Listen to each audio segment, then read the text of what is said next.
Hey everybody, and welcome back to Algebra 2 Online.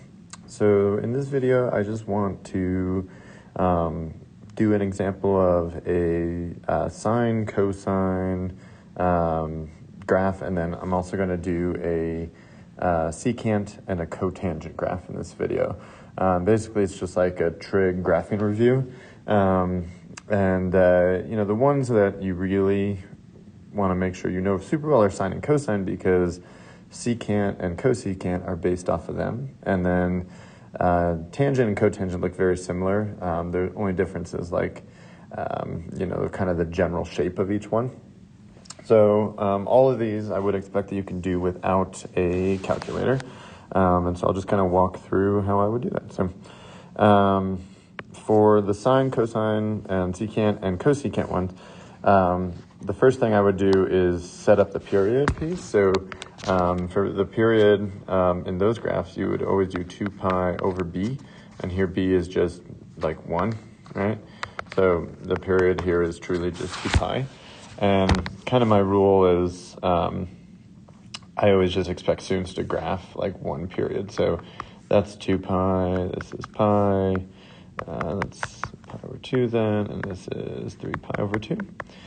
And then, this 2 in front, what that's going to do is it's going to affect the amplitude. Basically, the amplitude is 2. It's just the kind of how much the graph rises off the midline. And this right here will be your vertical shift down 2, but it basically moves the midline to -2. Just moves it down.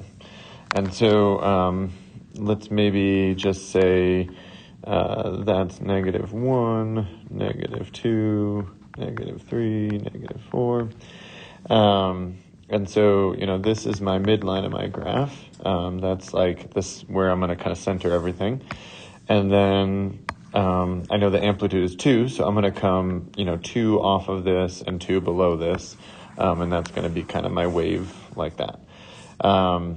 So then you just kind of know the basic look of sine here.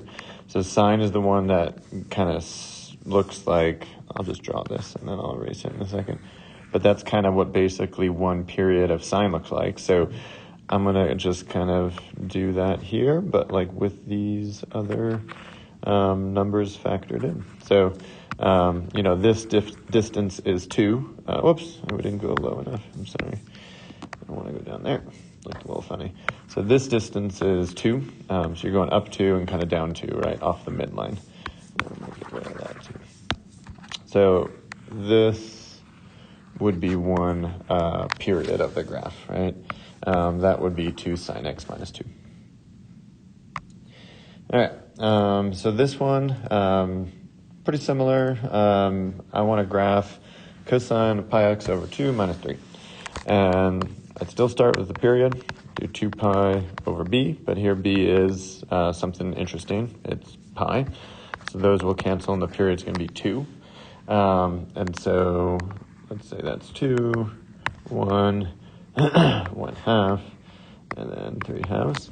That would be kind of what I would need for the full period there. And there's nothing important about doing it just, over in the positives. You could graph the thing over in the negatives. Just want to see really one full cycle of the graph. That's the important thing. And so here there's a 1 half. So, the amplitude here is 1 half. There's like a dividing by 2, so it's like a 1 half in there. And then the midline is down at -3. And so just like the last one, I'm gonna change this axis. Let's just say that's -1, -2, -3. Oh, actually no, I need to change that scale a little bit. Let's say that's -1, -2, -3, -4. Yeah, good enough. So this is where my midline is. Okay. And the graph is pretty squished, okay, because of the 1 half. the 1/2, acts as like a vertical compression. And so, we're basically at the point where we just kind of need to know the general shape. And this is basically what cosine looks like, right? And so we're just going to kind of use what we know about that shape and then kind of plot that shape in here. So off the midline, we need to go up a half. This line right in there, the tip of my white cursor is one up. So it's pretty squished, but that would be halfway. So that's its highest point, actually, off the midline. And then over here is where it would have, it would be hitting 0. And then at 1, it'll be at minus 3.5, right there. And then at 3.5, it'll be back up at 0. And then at 2, it'll be back up at a half. And so it kind of looks like that. It's a pretty squished one. I probably could have done a better scale, but basically it's just that wave over and over and over again. And probably honestly, if I was going to do this over again, I would maybe change this scale, because this scale is so much bigger than this scale, and that's why it looked so funny. But as long as it's labeled, it's correct. So that is what cosine pi x over 2 minus 3 could look like. All right. So I'm only going to do one of the secants and cosecants because they are very similar. I'm going to just graph 2.5 secant of 0.4x. And really the way to do these ones, right, is to graph the corresponding sine or cosine graph. And then, from there, you can put in what the secant or cosecant looks like. So I'll get to that here in a second. But the period is still going to be 2 pi over b. So here it's 2 pi over 0.4, which is going to equal, what would that be, 5 pi. And so we have, this is 5 pi, this is 2.5 pi, this is 1.25 pi, and this would be 3.75 pi, if I did my math right. Yep.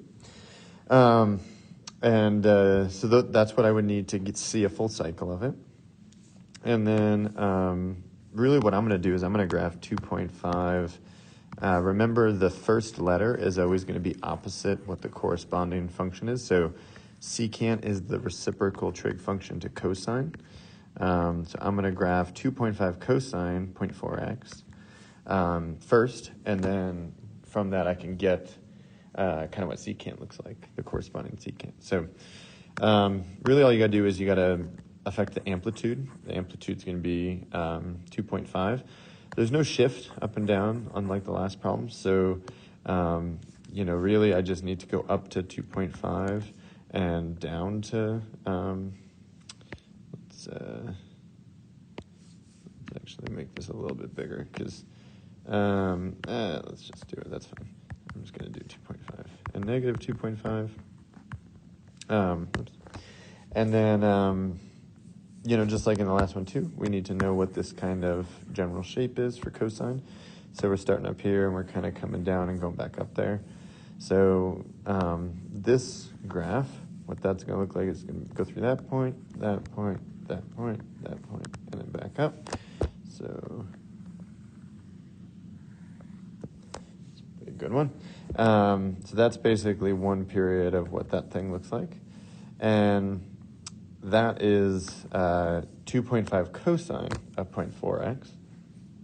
To graph truly the secant, right, we know that wherever cosine is 0, we're going to literally be undefined on secant because you're doing the reciprocal, and 1 over 0 is undefined. We also know that the reciprocal at the peaks will match up, and that's where they touch. So this point is really on the secant graph, and so is this point on the secant graph. And then 1 over smaller numbers is bigger, right? And that's why the two graphs kind of go away from each other like this and like this.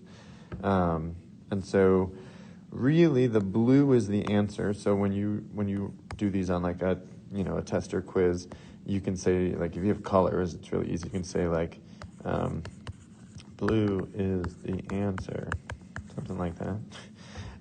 Or if you want, you could like just go ahead and like erase the cosine that was in there. That's fine too. That works.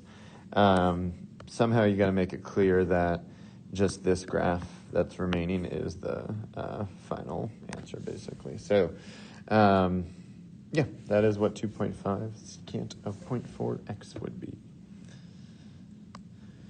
All right, one more here, and it's probably the hardest one. It's got the most kind of stuff going on.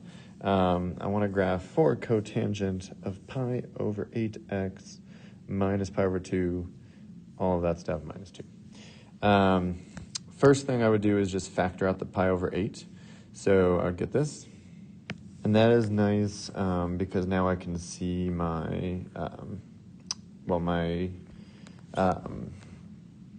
the b number is pi over 8, right? That's like the scalar inside that's going to affect the horizontal stretch compression factor.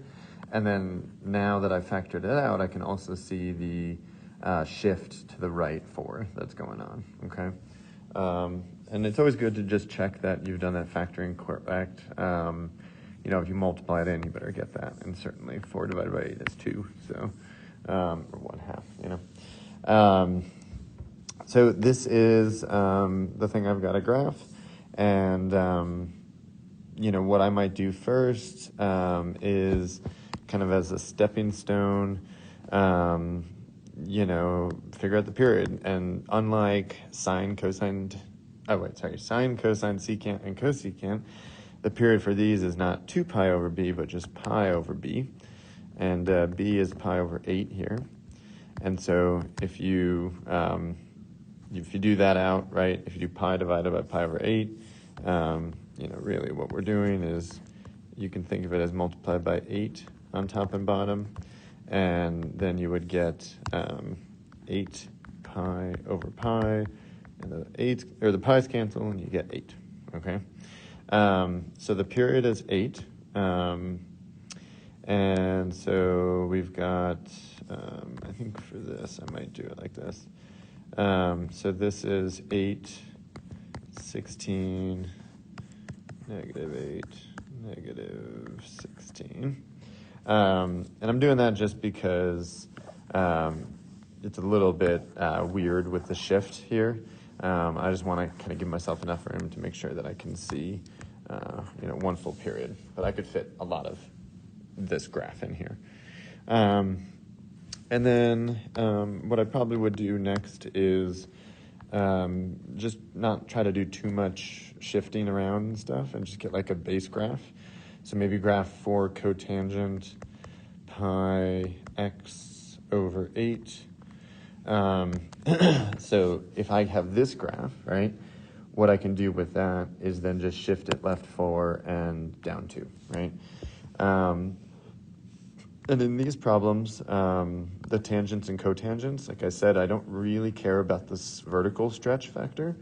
That 4 will make it steeper, but it's hard to show exactly how much steeper. So I really am more just kind of want to make sure you know that that's there, okay? And so, basically what this graph is just a normal old cotangent, but the period is different.